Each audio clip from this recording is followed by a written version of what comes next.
감사합니다. 오늘 이건 본문 말씀을 가지고 우리가 주보에는 조금 다르게 나와 있습니다만 한 사람, 한 여인, 한 기도라는 제목으로 함께 은혜를 나누려고 합니다.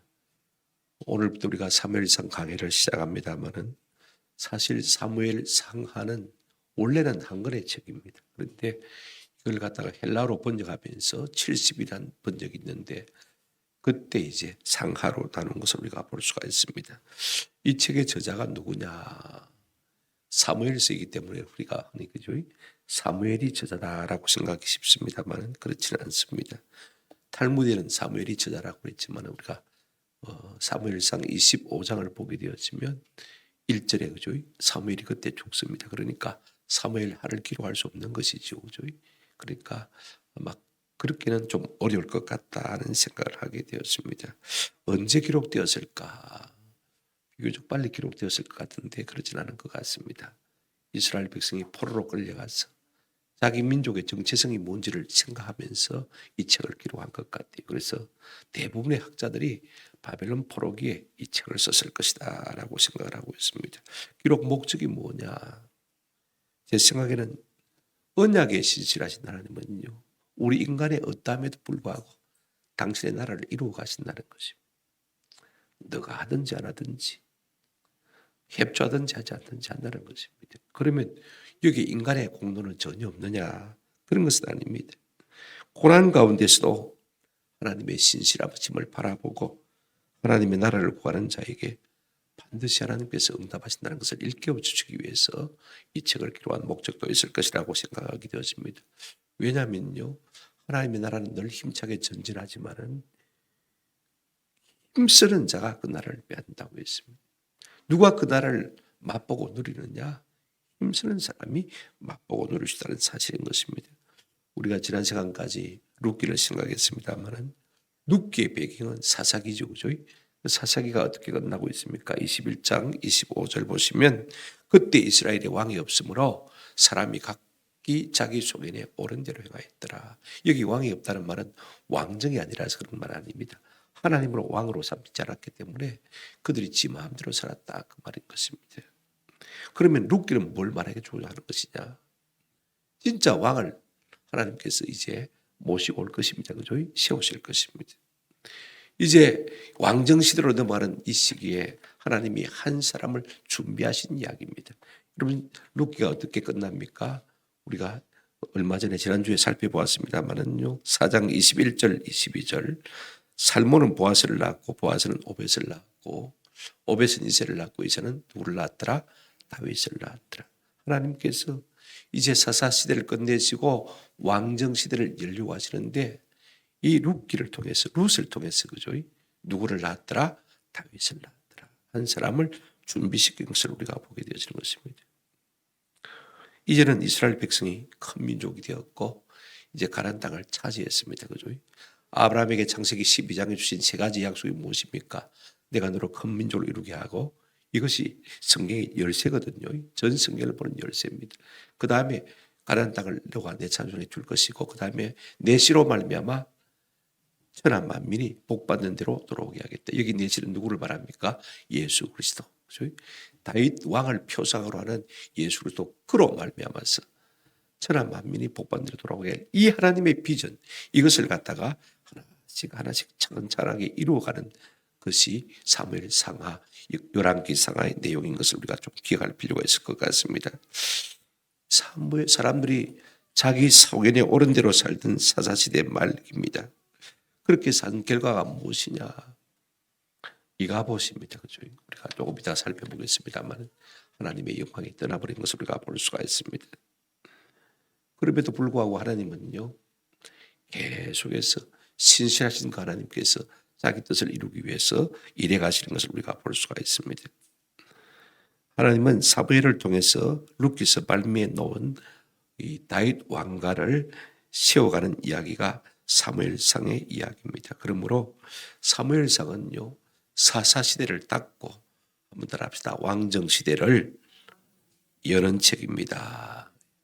이제 하나님께서 한 왕을 세워서 그죠? 하나님의 통치와 하나님의 나라를 드러내 보이는 책이 바로 이 사무엘상이다 그렇게 볼 수가 있습니다. 그래서 사무엘상은 한 사람 그리고 한 여자 그의 한 여자의 기도로 시작하는 것을 볼 수가 있습니다.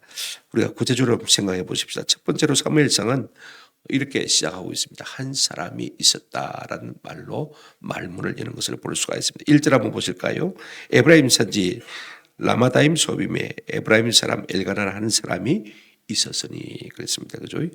원문은 한 사람이 있었다 이렇게 시작하고 있는 것을 볼 수가 있습니다. 그 한 사람이 누구냐?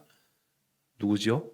엘가나라고 하는 사람입니다. 엘카나란 말은요, 하나님이 소유하셨다, 하나님이 지으셨다, 하나님이 구속하셨다 그런 뜻을 갖고 있는 것을 볼 수가 있습니다. 성경에 이 엘가나는 이런 사람, 이름을 가진 사람이 제법 많이 나오는 것을 우리가 볼 수가 있어요. 우리가 먼저 엘가나의 신분은 무엇일까요? 에브라임 산지 라마다임 소비에 에브라임 사람 엘가나라는 사람이 있었으니 그랬습니다. 그는 요람의 아들이요 엘리후의 손자요 도우의 정손이며 숲의 현손이라 그렇게 간단하게 족보 이야기를 하는데 족보 이야기를 할 때는요 항상 이유가 있습니다. 그 족보를 잘 살펴보라는 것이죠. 우리가 얼핏 본문을 보게 되어지면 에브라임 산지 에브라임 사람이 한 사람이 있었다 그러니까 그죠?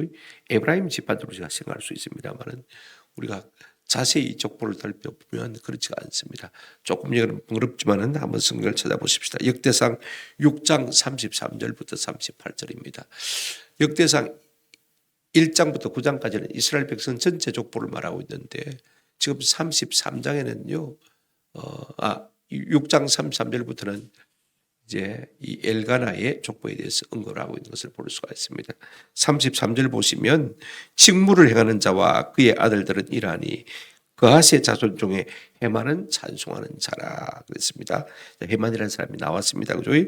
그는 누구의 아들이요? 요엘의 아들이요. 그 다음에 요엘은 누구의 아들이요? 사무엘의 아들이요. 사무엘은 누구의 아들이요? 엘가의 아들이요. 그러면 쭉쭉쭉쭉 위로 올라가다 보면 뭐라고 말하고 있냐면 38절쯤 가서 한번 보실까요? 고라는 이스라엘의 아들이요. 이스라엘은 그하스의 아들이요. 그하스는 레이의 아들이요. 레이는 이스라엘의 아들이라 그랬습니다. 그러니까 이 엘가나라는 사람은 그냥 에브라임 지파 속에 산다고 해서 에브라임 지파가 아니라 레이 지파란 말입니다. 그죠? 그것도 누굽니까? 고핫 자손이란 말입니다. 고핫 자손은 하나님의 지성부를 만지는 아주 존귀한 직분을 받은 사람 아닙니까? 그죠? 그러니까 쉽게 말하면 오늘 이 엘가나는 그냥 에브라임 지파 가운데 에브라임 지파로서 사는 사람이 아니라 제사장으로 온 레인으로 살아가야 될 사람이라는 사실을 우리가 알 수가 있습니다. 그런데 여러분 이렇게 중요한 직분을 맡은 사람이 하나님의 특별히 세우심을 받은 사람이 바로 이 엘가나라는 사실을 우리에게 먼저 말해주고 있습니다. 그런데 여러분 이 엘가나가 어디에 살고 있습니까? 그의 주소를 한번 보실까요? 1절 다시 한번 보시기 바랍니다. 에브라임 산지 라마다임 소빔에 에브라임 사람 엘가나라는 사람이 있으니 이랬습니다. 그죠? 그러니까 영판 우리가 이 본문을 보게 되어지면 이 엘가나라는 사람이 에브라임 지파 사람과 같은 느낌을 갖습니다. 라마다임 소빔 이름이 좀 길죠. 전부 복수로 되어 있습니다만요. 쌍보울이라는 그런 뜻을 갖고 있습니다. 이곳에 지금 이 엘가나라는 사람이 살고 있습니다. 이 라마다임 소빔은요 에브라임 지파에 속한 땅입니다. 성경 우리가 좀 더 구체적으로 찾아보면 되겠습니다만은 주로 이제 이걸 줄여서 라마라 그럽니다. 그죠? 이 사무엘이 나중에 이 사울이 이제 하나님의 뜻을 저버리니까 마음이 슬퍼서 그죠? 사울을 떠나서 자기 고향 라마로 갔다. 그죠? 다윗도 라마에 있는 사무엘을 만나기 위해서 달려간 것을 우리가 보게 되었습니다만은요. 이 라마라는 곳은 어디냐면 베냐민이 이제 저 사해 끝머리 제일 북쪽의 땅을 받고 그 바로 위가 에브라임 지파가 얻은 땅들입니다. 여러분 지도에 땅 분배할 때 자주 봤으니까 한번 성경에 보시고 지도를 한번 살펴보시면 알겠습니다만은 이 라마는 어디 있느냐 하면 이 베냐민 지파 땅 기본하고 그죠? 그 다음에 또 에브라임 지파 땅 라마 접경지에 있다는 사실을 우리가 볼 수가 있습니다.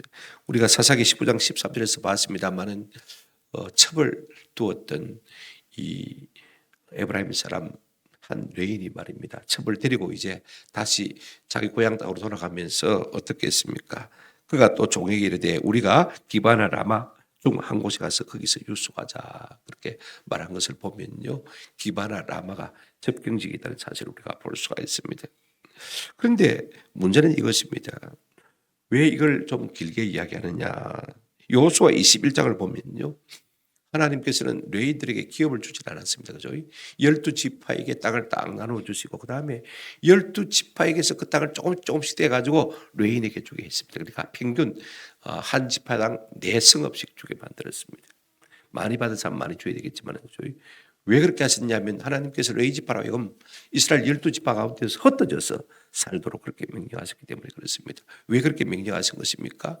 그들 가운데 흩어져서 섞여서 살면서 우리가 창세기 33장 10절에 이 모세가 축원한 대로 여러분 한번 성경 읽어보십시다. 33장 10절에 보시면 주의 법도를 야곱에게 글자가 안 작습니까? 주의 율법을 이스라엘에게 가르치며 주 앞에 분향하고 온전한 번제를 주의 제단에 드리라 그랬습니다. 각 지파 가운데 섞여 살면서 하나님의 율법을 가르치라고 그들을 위해서 기도하라고 그죠? 분향하라고.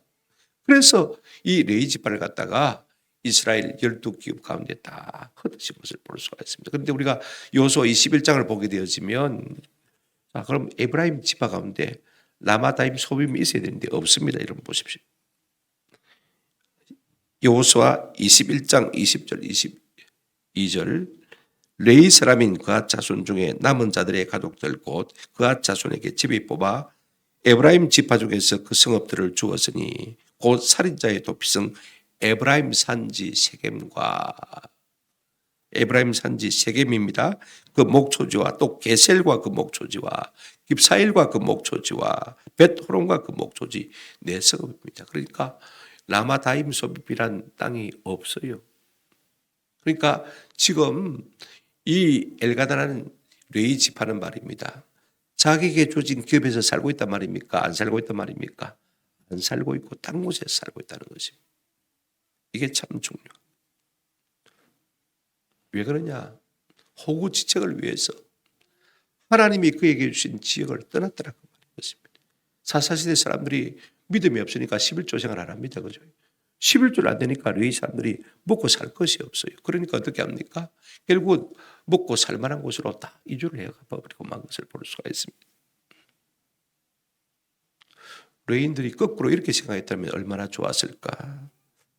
우리가 저들을 위해서 기도해주고 하나님의 말씀을 잘 가르치더라면 저들이 저러지는 않았을 것인데 그러면서 우리가 굶어 죽더라도 여기서 굶어 죽자며 사명에 전념했더라면요 아마 이스라엘 백성들이 많이 하나님께로 돌아왔을 것 같아요. 그런데 먹을 게 없으니까 자기들도 뭐 호구지책을 어쩔 수 없이 하나님 주신 지역, 영역, 센터, 사명지를 떠나고 만 것을 볼 수가 있습니다.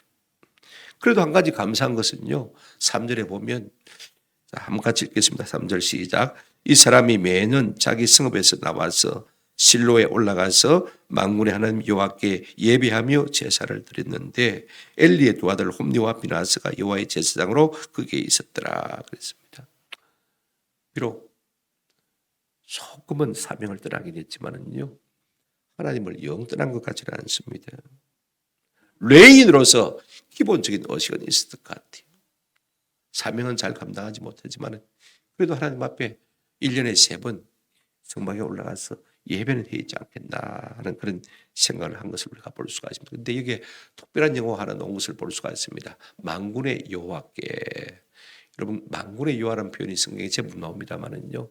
제일 먼저 이 표현이 나온 곳이 사사기 오늘 본문 사무엘상 1장 3절입니다. 나중에 한나도 하나님을 가르쳐서 만군의 하나님, 만군의 여호와라 이렇게 기도하는 것을 우리가 볼 수가 있습니다만은 이런 레위인들이 우리가 나중에 역대상을 보게 되었으면 다시금 레위인의 직무를 찾아서 자기 일을 하고 있는 것을 보게 되었습니다.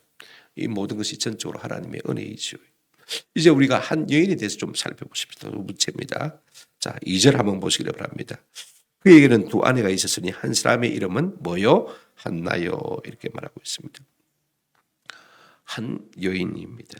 한나에 대해서 우리가 좀 생각을 해보려고 합니다. 한나라는 이름은요, 은혜를 받은 자라는 뜻입니다. 그런데 또 한여인이 나오죠.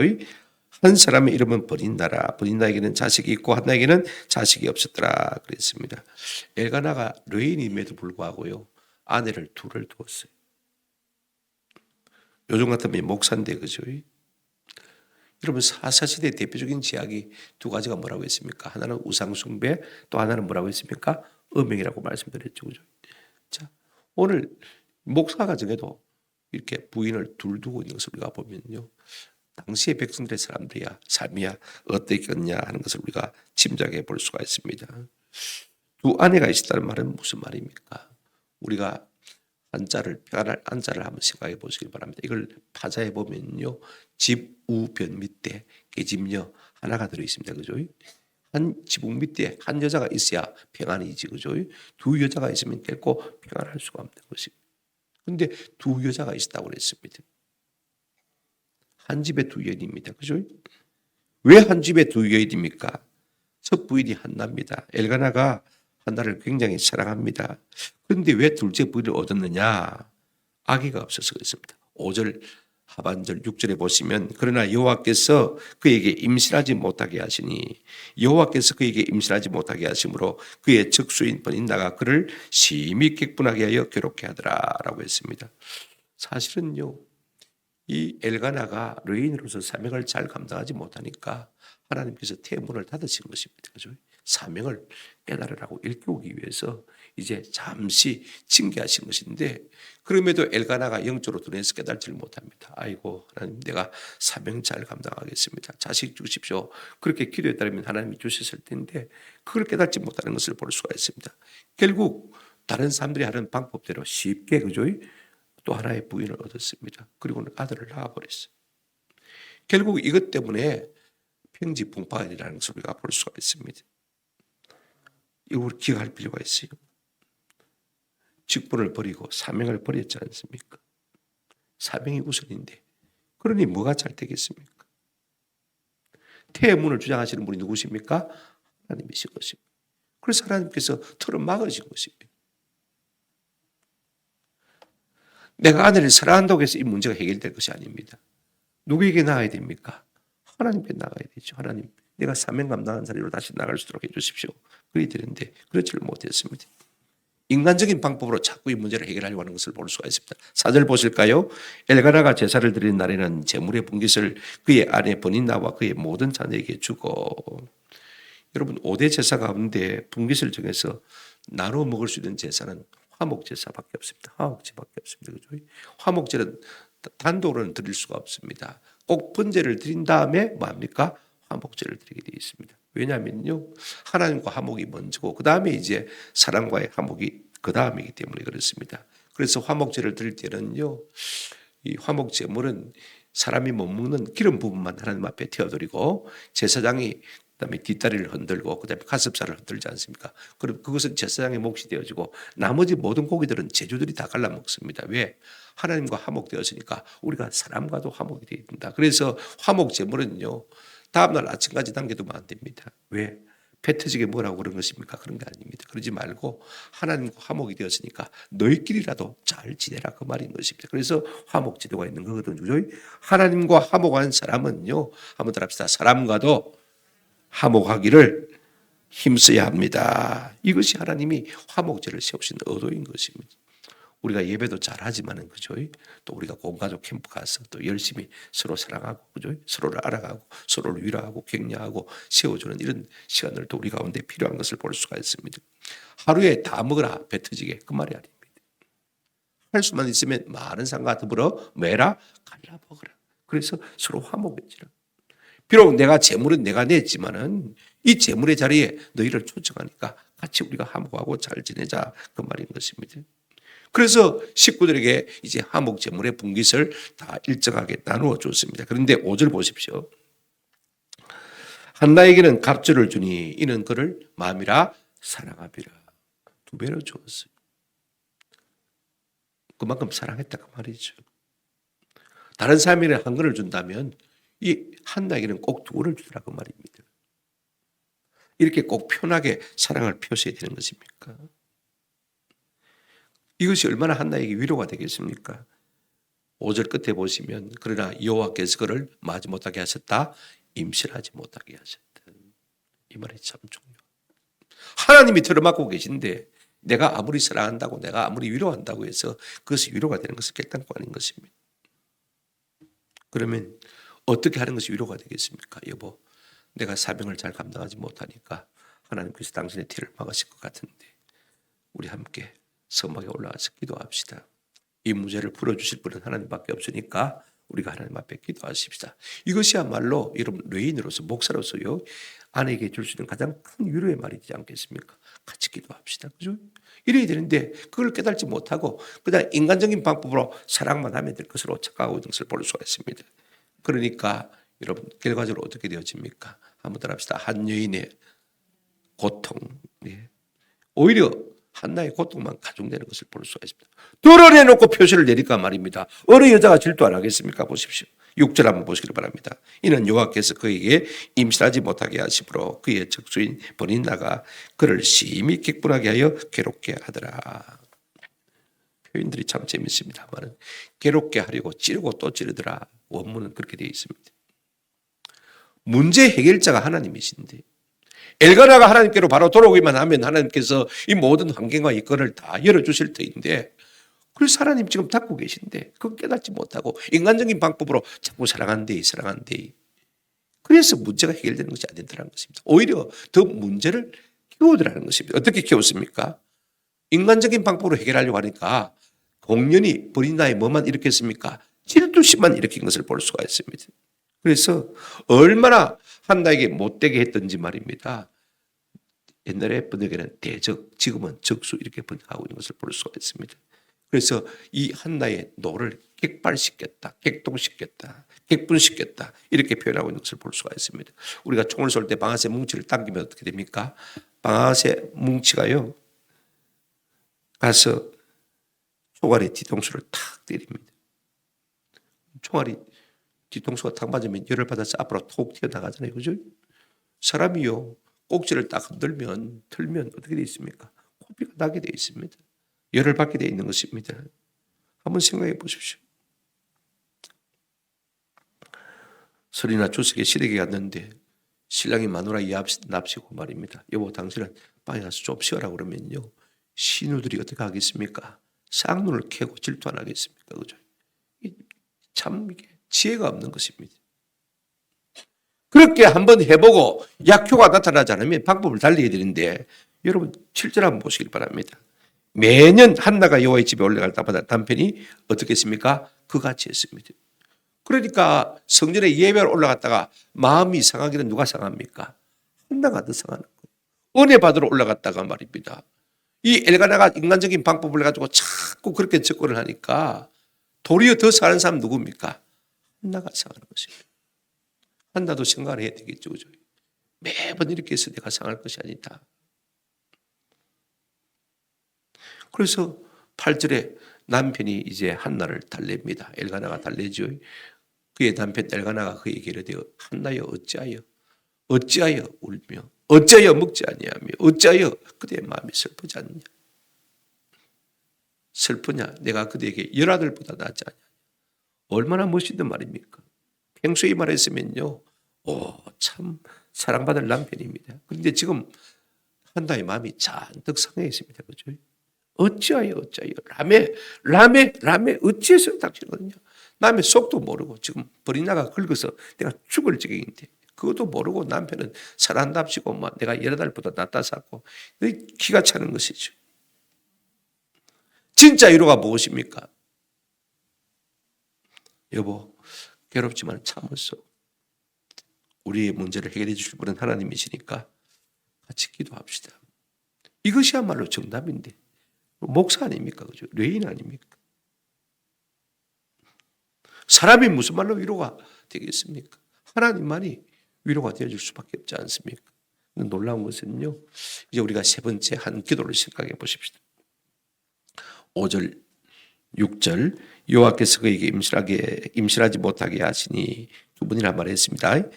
남편이 레위 사람 정 목사인데 자식이 없으니까 둘째를 두고 그러니까 또 하나님이 한네 티를 탁 끌어막았습니다. 이게 뭐냐면 하나님의 손짓입니다. 이걸 우리가 아셔야 돼요. 사람이 그냥 하나님께로 가까이 나가는 것은 결단코 아닙니다. 고난과 어려움 가운데 어찌할 수 없어서 두 손 두 발 들고 나오는 것이 인간의 심리입니다. 때로 고난은요, 뭔가 다친 문은요, 하나님 우리를 부르시는 한문 따라합시다. 하나님의 손짓입니다. 영적으로 얻으면요, 이것이 우리를 부르는 손짓인지 발짓인지조차 모르는 것입니다.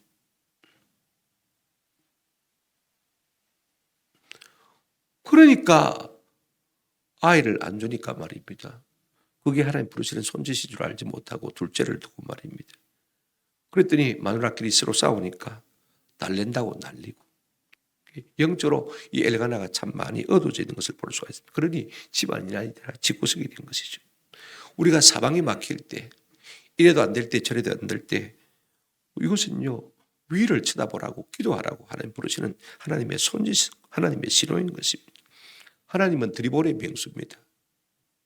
하나님이 우리가 문제를 만나도 기도하지 않으면요, 기도할 수밖에 없도록 계속해서 우리를 두들기며 몰아가시는 것입니다. 공을 바운드 시키듯이 말입니다. 몰고 자꾸 다니시는 것입니다. 그럼 우리가 정신없죠. 남편이 기도하지 않으면, 자식이 기도하지 않으면, 교회가 기도하지 않으면요, 은혜가 안 되면 그냥 죽고 있으면 안 됩니다. 다 문이 닫혀 있으면요, 어떻게 됩니까?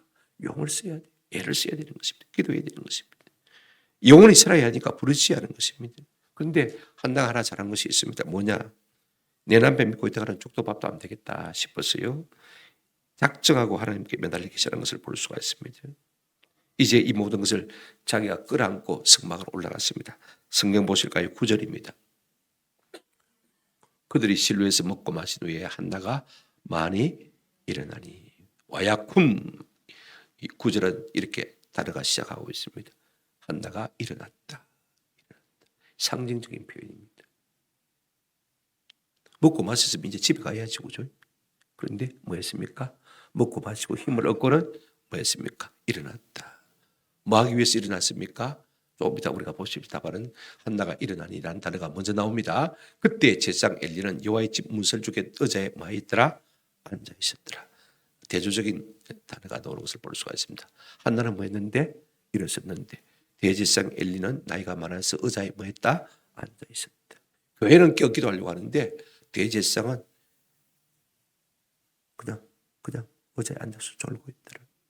상징적인 비유가 되었습니다만 나중에 이것도 우리가 조금 더 생각을 해보도록 하겠습니다. 자, 드디어 한나가 자리에서 일어났습니다. 그죠? 예. 묘한 대조가 일어납니다. 한나는 기도하기 위해서 일어났는데 대제사장은 앉아 있습니다. 여러분, 우리가 출애굽기 25장에 성막을 만드는 규례가 나옵니다만은요, 성막에는 한번 더 합시다. 창문이 없습니다. 네. 있습니까? 없죠. 성막에는 뭐가 없습니까? 한번 더 합시다. 의자가 없습니다. 제가 그 말 하려고 하는 것입니다. 의자가 없습니다. 여러분, 출애굽기 25장부터 38장까지 눈을 닫고 보십시오. 성막에 의자 만들라는 말은 있는지 한번 보십시오. 없습니다. 물론 엘리 제사장이 나이 90이 다 됐으니까 노인이니까, 그죠? 몸을 지탱하려니까 어쩔 수 없이 의자를 만들어 앉았겠지만은요, 이게 참 중요합니다. 하나님의 사람은요, 앉아서 일하는 사람이 아닙니다. 한번 더 합시다. 서서 일하는 사람입니다. 서서 하나님을 섬기는 사람들. 이걸 우리가 기억할 필요가 있어요. 체력이 더 많이 들겠죠, 그죠? 중요한 것은 서서 부지런히 하나님의 일을 하도록 하나님께서 세운 사람이라는 것을 우리가 기억할 필요가 있습니다. 그런데 한나가 일어났어요. 뭐 때문에 일어났습니까? 이제 밥을 먹고 힘을 얻었으니까 본인나 저거 쥐어 뜯으려고 일어났습니까? 아니면 남편하고 단판을 지으려고 일어났습니까? 그렇지 않습니다. 자, 우리가 성경을 다시 보십시다. 10절. 한나의 고통은요, 버린 나가 이 땅에서 없어진다고 해서 없어질 고통이 아닙니다. 해결된 문제가 아니지 않습니까? 그렇죠? 버린 나의 아픔은 뭐로 말미암아 해결될 수 있습니까? 자기가 아이를 낳아야 해결될 수 있는 것입니다. 아멘? 그렇지 않습니까? 여자의 가장 큰 영광은요, 어머니가 되는 것 아닙니까? 그래, 이 한나가 이것을 깨닫고 일어나서, 자 보십시오. 10절 같이 읽겠습니다. 시작. 한나가 마음이 괴로워서 여호와께 기도하고 통곡하며 그랬습니다. 한나가 기도하고 통곡했다고 했습니다. 왜? 왜 그렇게 했습니까? 한번 들어봅시다. 마음이 괴로웠어. 이 괴로웠단 말은 마라라는 말입니다. 그죠? 우리가 마라라는 지명을 들어보셨죠? 출애굽기 15장 23절에 보게 되지만 마라에 이르렀더니 그곳에 물이 써서 마시지 못하겠으므로 그곳 이름을 갖다가 뭐라고 했다고요? 마라라 했다. 그랬습니다. 쓰다는 말입니다. 고통스럽단 말입니다. 곤혹스럽단 말입니다. 아이를 갖지 못한 것이요. 너무나 처주의 한이 됩니다. 너무나 고통스럽습니다. 그래서 어떻게 합니까? 기도의 자리로 나아가서 여호와께 마고요 기도하고, 기도한다는 말도 팔날의 히트파이링인데 아주 강세입니다. 강력하게 기도했다는 말입니다. 이 말이 창세기 20장에도 쓰였습니다만은요, 아브라함이 그들을 위해서 기도하며 하나님이 아비멜렉과 그의 아내와 여종을 치료하사 출산하게 하셨다. 기도할 때 하나님이 대문을 여시는 하나님이신 줄로 믿습니다. 그런데 한나가 어떻게 기도합니까? 우리 번역은 그냥 통곡하며 기도했다라고 했는데 원문은요, 울고불고 애고지고, 그죠? 그렇게 기도했단 말입니다. 울고 또 울고 불고 불고. 예서로 기도한 기도가 아닙니다. 통곡의 기도, 박하, 눈물의 기도였습니다. 눈물 골짜기, 그죠? 여러분, 사람이요, 세상을 알고 자기를 알면 하나님을 찾게 되어 있습니다. 왜냐하면 내가 나를 모르고 세상을 모르니까 하나님 의지하지 않는 것이지, 진짜 내가 나를 알고 세상을 알면요, 하나님 의지하지 않고 기도하지 않을 수가 없는 것입니다. 이러다가 내가 딱 망할 수밖에 없겠구나, 내가 망할 수밖에 없는 세상에 있구나 깨달은 사람은 기도하는 것입니다. 내가 내 남편 믿고 있다가는, 이 집구석 믿고 있다가는 나까지 망하겠다 싶은 생각이 드니까 한나가 일어나서 뭐 하기 시작했습니까? 기도하기 시작한 것을 볼 수가 있습니다. 한나가 잘한 것이 무엇입니까? 기도한 것입니다. 한나가 처음부터 기도했다는 말은 없습니다. 그죠? 그가 처음부터 기도하는 여자였다면 벌써 아들을 품에 안았을 것입니다. 처음부터 기도하는 여자였다면 버닐라가 그렇게 그를 대적하지 못했을 것입니다. 처음부터 기도하는 여자였다면 무엇 때문에 객분하고 울고 불고 먹지 않았겠습니까? 그런데도 한나가 버텼습니다. 하나님이 한나를 몰아가시름에도 불구하고 한나가 처음에는 깨달지를 못했어요. 기도의 자리로 올라오라고 자꾸 손짓을 하시는데도 불구하고 한나가 버텼습니다. 어찌하여 울고 먹지 않는가? 안 먹어도 삽니까? 밥이 안 넘어가는데 어떻게 삽니까? 갈 때까지 간 것입니다. 그러다가 기도하는 것을 볼 수가 있습니다. 왜 기도합니까? 마음이 괴로워서. 마음이 괴로워서. 오늘 우리 가운데 마음이 괴로운 자가 있다면요, 기도의 자리로 나가시는 은혜가 있기를 주님의 이름으로 축원합니다. 사람이 기도가 땡겨서 기도하지 않습니다. 우리의 본성은요, 좀처럼 기도에 땡기지 않습니다. 그런 사람은 없습니다. 마음이 괴로워서 기도하는 것입니다. 기도 안 하면 못 살 것 같으니까. 그러다가 성령 받아서 계속해서 기도하게 되어지는 것입니다. 그래서 한나가 기도하는 여인이 되어진 것 아닙니까? 그리고 기도하는 부모에게서 기도하는 사람이 나옵니다. 여러분, 사무엘은요, 기도하기를 쉬는 것을 죄라고 했습니다. 기도하는 부모 밑에서 이런 자식이 나오는 것입니다. 한나가 기도했습니다. 이게 소망의 시작이죠. 그런데 기도하고 싶어서 기도한 것이 아닙니다. 버티다가 도무지 견딜 수 없을 것 같아서 기도하기 시작했습니다. 그래서 마음이 괴로워서 한나가 뭐했다? 기도했다. 우리가 요나를 잘 압니다만은 요나서 2장 1절에 보시면 요나가 물고기 뱃속에서 그의 하나님 여호와께 기도하여 그랬습니다. 아이가 참 요나가 대단한 기도의 사람인가 보다. 물고기 뱃속에 갇혀서도 기도한다. 이렇게 생각하면 안 됩니다. 2절 보시면요, 문맥 속에서 우리가 이해를 알 수가 있습니다. 이르되 내가 받는 고난으로 말미암아 여호와께 불러아뢰었더니. 여러분, 이 요나는요, 기도 안 하기로 유명한 선지자입니다. 다시스로 도망가면서요, 그 바다에 풍랑이 있는데 배가 놓지는데 어떻겠습니까? 너를 뛰는데 배 밑창에 내려가서 자고 있습니다. 다른 사람들은 자기 신들의 이름을 부르면서 죽겠다고 살려달라고 부르짖는데 지 혼자만 배 밑속에 들어가서 자고 있었습니다. 그때 선장이 보고는요, 자는 자의 어쩌미뇨 하고 그를 깨우지 않습니까? 하나님이 요나를 깨우시려고 지중해를 흔들어 버렸습니다. 한 사람을 깨우시려고 지중해 바다를 온통 흔들어 버렸다고 그래요. 여러분, 온 세상 가운데 얼마나 많은 재난들이 있습니까? 재난들이 있습니까? 전쟁이 있습니까? 기근이 있습니까? 홍수가 있습니까? 이렇게 세상을 흔들어도요, 우리는 깰 생각도 안 합니다. 그게 하나님의 손이신 줄 알아듣지를 못해. 하도 뉴스를 많이 익숙해서 보고 있으니까 말이에요. 마음이 두려져 버린 것을 볼 수가 있습니다. 뉴스를 안 보던 사람이 그런 걸 보면요, 마음에 충격을 받습니다. 아이고, 말세가 왔구나. 내가 깨어 기도해야 되겠구나. 그런데 하도 뉴스만 들여다보고 있으니까 말입니다. 그냥 무감각하게 되어진 것을 우리가 볼 수가 있습니다. 한번 합시다. 요나가 마음이 괴로워서, 예. 하나님은 드이볼의 맹수입니다. 우리가 기도하지 않으면요, 계속해서 공을 바운다듯이 말입니다. 우리를 몰아가시는 것입니다. 탁탁탁 치는 것입니다. 깨우는 것입니다. 이걸 우리가 아셔야 돼요. 요나나 한나나 기도의 본성을 가진 사람이 아니지만 고다드로 말미암아서 마음이 괴로워서 기도했다고 했습니다. 뭐라고 기도합니까? 11절 서울아 이르되 만군의 여호와여 만일 주의 여종의 고통을 돌아보시고 나를 기억하사 주의 여종을 잊지 아니하시고 주의 여종에게 아들을 주시면 내가 그의 평생에 그를 여호와께 드리고 삭도를 그의 머리에 대지 아니하겠나이다. 서운하여 이르되 이랬습니다. 그죠?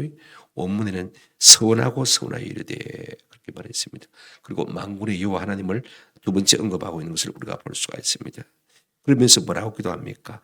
만일 주의 여종의 고통을 돌보시고 나를 기억하사 주의 여종을 잊지 아니하시고 그래서 나를 불쌍히 여기셔서 한번 더 합시다. 아들을 주시면 그는 그가 필요한 것이 무엇인지 정확하게 알고 있습니다.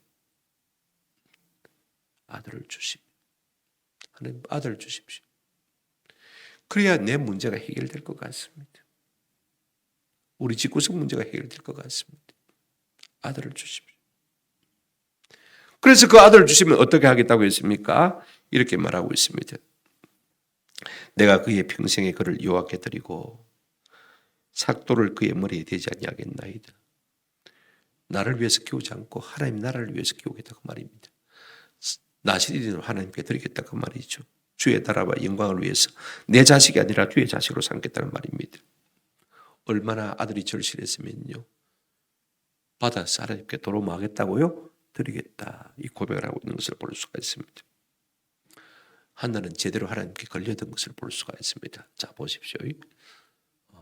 이제 한나가 아들을 얻어서 하나님께 드리면 평생의 마음이 누구에게 가 있습니까? 아들에게 가 있습니다. 아들이 하는 일에게 가 있을 수밖에 없습니다. 그죠? 아들의 사역에 가 있을 수밖에 없습니다. 아들의 열매에 가 있을 수밖에 없습니다. 이제는 평생의 기도의 코앞기가 된 것입니다. 이게 참 중요합니다. 하나님은요, 우리를 몰아가신 데 명수입니다. 목사 사이를 주시고, 그죠? 그럼 어떻게 됩니까? 우리 주교회 목사 사이가 들어왔는데 어떻게 됩니까? 내가 믿음이 있으나 없으나 끙끙거리면서라도 뭐 해야 됩니까? 기도할 수밖에 없잖아요. 이제는 코가 깨인 겁니다. 여러분 이게 불행일까요? 행복일까요?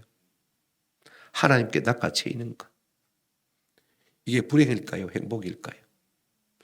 이게 행복입니다. 이게 안전입니다.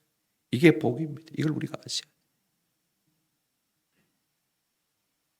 기도하니까 하나님께 은혜를 주셔서 그를 탁 낚아채서 기도의 사람으로 만들어가는 것을 볼 수가 있습니다.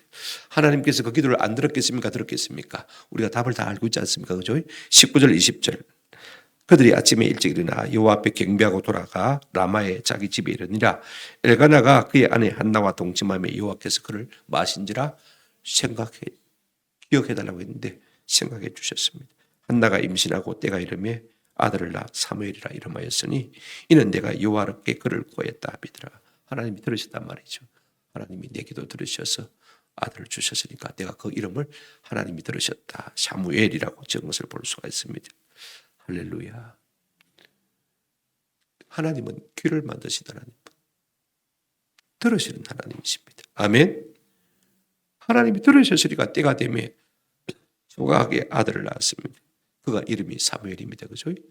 그가 어떤 사람입니까? 희한합니다. 사무엘은요, 사사인 동시에 또 제사장인 동시에 또 선지자였습니다. 세 가지 직분을 다 감당한 사람은요, 아무도 없습니다. 물론 모세가 그렇게 하긴 했습니다만은요, 그만큼 그는 예수 그리스도와 가까운 사람이 된 것을 우리가 볼 수가 있습니다. 결국은 이스라엘의 왕정시대를 여는 건국의 국부가 되어진 것을 우리가 잘 알고 있지 않습니까? 왜 하나님께서 우리에게 이런 고통을 다하시는 것입니까? 하나님께서 우리에게 때로 고통을 당하실 때 기도하라고 다하신 것이고, 기도하라고 다하신 것은 무엇입니까? 한번 더 합시다. 더 나은 복을 주시기 위함입니다. 말씀을 뵙습니다. 우리가 여기서 놓치지 말아야 될 것이 하나 있습니다. 누구냐면요, 버닌나입니다. 한나의 대적 적수지요. 이 한나의 라이벌 버닌나가 한나의 속을 뒤집어 놓지 않았더라면 한나가 기도했을까요? 한번 생각해 보십시오. 거꾸로 한번 생각해 보십시오. 오늘 우리 가운데 누군가가 내 헛발을 뒤집어 놓지 않는다면 우리 중에는 아마 기도할 사람이 별로 없을 겁니다. 그죠? 헛파가 뒤집어져야 기도하지. 속이 멀쩡한데 누가 기도하겠습니까? 그죠? 참 중요해요. 나를 갖다가 자꾸 헤집는 사람이 있다면요, 그것 때문에 하나님께서 우리를 기도하는 자리로 부르신다는 것을 알고요, 기도의 자리로 나아갈 수 있는 은혜가 있기를 주님의 이름으로 축원합니다. 그 사람 원망하지 말고, 그 사람과 마주 떨려고 하지 말고, 그 사람과 싸우려 하지 말고 그 사람 때문에 기도하시는 거예요. 그러면 하나님께서 우리의 마음을 더 넓혀 주실 것입니다. 아멘. 더 크게 만들어 가실 것입니다. 더 위대한 사람으로 다듬어 가시는 것입니다.